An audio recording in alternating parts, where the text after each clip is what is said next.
Thanks everyone for joining us today. First, I wanted to thank the RDLA for having me here today to discuss the rare disease patient community involvement in drafting and advocating for the 21st Century Cures Act, why this legislation was necessary and what was achieved. But first, I know that Annie already talked a little bit about myself, but I'll tell you a little bit about the Rhistopathies Network. Next slide. So I'm the vice president of the Rhistopathies Network, an all volunteer-based organization. The Rhistopathies Network mission is to advance research of the rhistopathies. The rhistopathies are a group of genetic conditions caused by mutations in the Ras-MAPK pathway and affect cell growth and cell regulation. These are mostly gain-of-function mutations, and about 30% of cancers lie on the same pathway. These syndromes have many clinical features in common, such as distinct facial features, developmental delays, cardiac defects, growth delays, neurological issues, gastrointestinal issues, and sometimes cancer. Next slide. The 21st Century Cures Act started with a story about two little princesses, Brooke and Brielle, who have SMA, or spinal muscular atrophy. They met with Congressman Upton, the former head of Energy and Commerce, in 2014, looking for life-saving treatments. Congressman Upton realized he was hearing from a lot of constituents without treatments and decided to create bipartisan legislation with Congresswoman Diana DeGette called the 21st Century Cures Act. Legislation designed to help accelerate medical product development and bring new innovations and advances to patients who need them faster and more efficiently. Our science has dramatically advanced over the years, but regulations haven't. So Congressman Upton and Congresswoman DeGette wanted this innovative bipartisan legislation to be written by the people, for the people. So they started asking all the stakeholders, patients, caregivers, researchers, physicians, and industry to submit draft guidance. I submitted draft guidance after RDLA informed rare disease families of Energy and Commerce's call for submissions. I was one of the families contacted by the Energy and Commerce Committee along with other stakeholders to review the 4 drafts of the legislation. New Jersey rare disease advocates, including myself, also worked together to request a roundtable of stakeholders in New Jersey during RDLA's in-district lobby days to create more guidance and more attention to the 21st Century Cures Act. Everyone in America had the opportunity to share their thoughts, feelings, and concerns regarding how to ensure more safe and effective treatments and cures could make it to the people who needed them the most. I think this legislation is one of the finest examples of our democratic process at work. Next slide. My son, Max, also became a fierce advocate for cures, drawing pictures and speaking with members and their staff about the need to work together across party lines because rare diseases do not discriminate. Max attended all the votes from committee on, spoke at the 21st Century Cures enrollment ceremony, and was there for the signing of the bill on December 13th, 2016, a day after his birthday. President Obama and Vice President Biden even signed his school excuse note for missing so much school advocating for treatments and cures. Next slide. But the 21st Century Cures Act wasn't passed just because of my family or because of Brooke and Brielle. It was passed because the rare disease community came together as one to show our strengths and in numbers and share our stories and share our needs, especially the fact that more than 90% of us do not have treatments. Next slide. So what does the 21st Century Cures Act do? How has it helped the rare disease community? First, the Cures Act provides the National Institutes of Health, the NIH, with resources to accomplish its mission to improve the health of Americans by turning discovery into health.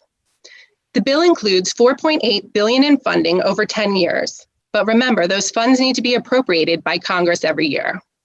It helps alleviate administrative burdens that can prolong the start of a clinical trial, allows researchers to more easily attend scientific conferences, advances data sharing, improves privacy protections, opens new funding opportunities for junior investigators, encourages inclusion of diverse populations, improves the clinicaltrials.gov website. It also funds innovative projects like the All of Us Research Program, inviting 1 million people across the US to help build one of the most diverse health databases in history. To learn more details about the NIH's 21st Century Cures strategic plan, please click on the link in the slide. Next slide. Implementation of cures at the Food and Drug Administration, or the FDA, gives millions in funding, but again, it must be appropriated by Congress every year. This bill helps create more tools for the FDA to support product development in safe and effective ways. It creates novel trial designs. It helps implement a dedicated patient engagement staff at the FDA. It helps include patient-focused drug development by providing information on how it's reviewing patient experience data in drug reviews. And from that, there's a new subsection called patient experience data that is now included in the drug and biological review documents. You are now allowed to use electronic health records, EHRs, in the drug review process.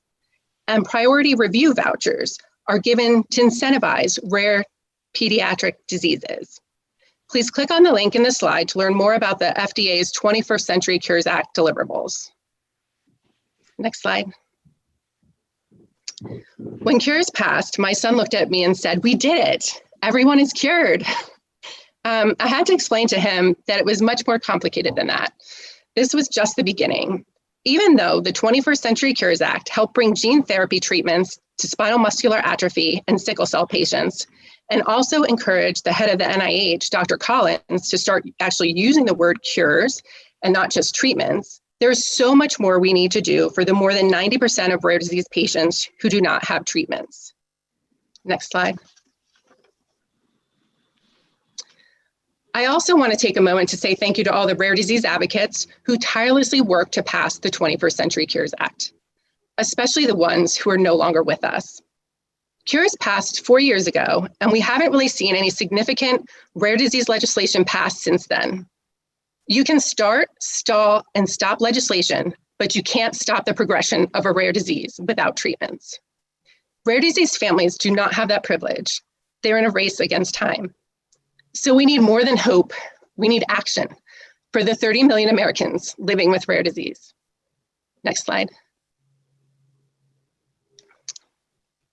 Families impacted by rare disease want to make sure their loved ones are healthy and happy. But what if you can't keep them healthy? What if you don't have the Band-Aids to fix their boo-boos? You dedicate your life to finding them. As more people are learning from COVID-19, everyone will be a patient someday. When your time comes, are you going to want better Band-Aids in the medicine cabinet? I'm happy to announce the band is getting back together, the Cures Makers, for Cures 2.0.